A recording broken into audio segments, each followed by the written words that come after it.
Hello friends, welcome to my YouTube channel. என்னோடய name Divya. இப்போ ரீசெண்டாக கோயம்புத்தூர் கொடிஷியாவில் புக் ஃபெஸ்டிவல் நடந்து முடிஞ்சுது. அங்கே நான் நிறையா புக்ஸ் வாங்கியிருந்தேன்.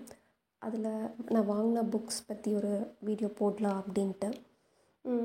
ஆக்சுவலாக நான் ஒரு பிகினர். எனக்கு எல்லோரும் சப்போர்ட் பண்ணணும். என்னால் முடிஞ்ச வரைக்கும் நான் எவ்வளோ பெஸ்ட்டாக கண்டென்ட் கொடுக்க முடியுமோ அவ்வளோ பெஸ்ட்டாக நான் கண்டென்ட் கண்டிப்பாக கொடுப்பேன். நான் 2 பேர்த்த பார்க்கணுன்னு ரொம்ப ஆசைப்பட்டேன். அதில் ஃபர்ஸ்ட் எஸ்ரா அவர்களையும் ஜெயமோகன் அவர்களையும் பார்க்கணுன்னு ரொம்ப ஆசைப்பட்டேன். என்றைக்கு எக்ஸ்போ ஸ்டார்ட் ஆச்சோ அன்றைக்கே போனேன். 2 பேருமே வரல. அப்புறம் எகெயின் செகண்ட் டைம் சண்டே போனேன். அப்போவும் 2 பேர்த்தையும் பார்க்க முடியல. விஷ்ணுபுரம் பதிப்பகமில் சொன்னாங்க, கண்டிப்பாக Jeyamohan sir Monday to Wednesday இருப்பாங்க அப்படின்னு சொன்னாங்க.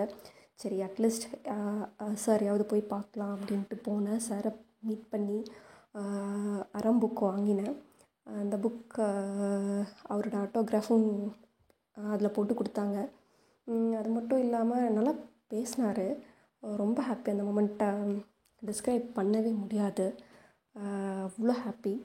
அப்புறம் எகெயின் எஸ்ரா ஃப்ரைடே வரதா தேஷாந்திரியில் சொல்லியிருந்தாங்க. சரி, கண்டிப்பாக போய் பார்த்தே ஆகணும் அப்படிங்கிறதுக்காக மறுபடியும் ஃப்ரைடே 4th டைம் போய் சாரை மீட் பண்ணேன். அவர் கூட ஃபோட்டோ எடுத்து ஆட்டோகிராஃப்லாம் வாங்கிட்டு வந்தேன். அங்கே நான் ஒரு 3 புக் வாங்கினேன்.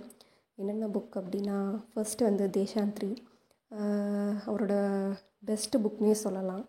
அந்த புக் படித்தாவே உலகத்தையே சுற்றி பார்த்த மாதிரி இருக்கும். நிறையா பேர் சொல்லி கேள்விப்பட்டிருக்கேன். இன்னும் அந்த புக் படிக்கலை. படிக்கணுன்னு ரொம்ப ஆசைப்பட்டு அது எப்படி இருக்குன்னு பார்க்கணும் அப்படிங்கிறக்காகவே அந்த புக் வாங்கினேன். கண்டிப்பாக படித்து பார்த்துட்டு நான் ரிவ்யூ பண்ணுறேன்.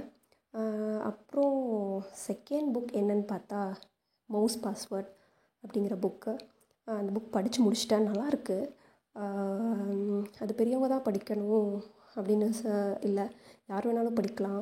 குழந்தைகள் கூட அது படிக்கலாம். ரொம்ப ஜாலியாக இருக்கும். ஒரு 45 மினிட்ஸில் இந்த புக் படித்து முடிச்சிடலாம். கண்டிப்பாக குழந்தைங்க இருந்தால் அந்த புக் படிங்க. தேர்ட் புக் என்ன வாங்கினேன் அப்படின்னா, அவளது வீடு அப்படிங்கிற ஒரு புக் வாங்கினேன். நிறைய பேர் சஜஸ்ட் பண்ணியிருக்காங்க இந்த புக்கை, நல்லாயிருக்கு அப்படின்ட்டு. சரி, அது எப்படி இருக்குன்னு பார்க்கணும் அப்படிங்கிறக்காகவே அந்த புக் வாங்கினேன். படித்து முடிச்சுட்டு எல்லா புக் பற்றியும் நான் கண்டிப்பாக ரிவ்யூ கொடுக்குறேன். Thanks for supporting. தேங்க்யூ.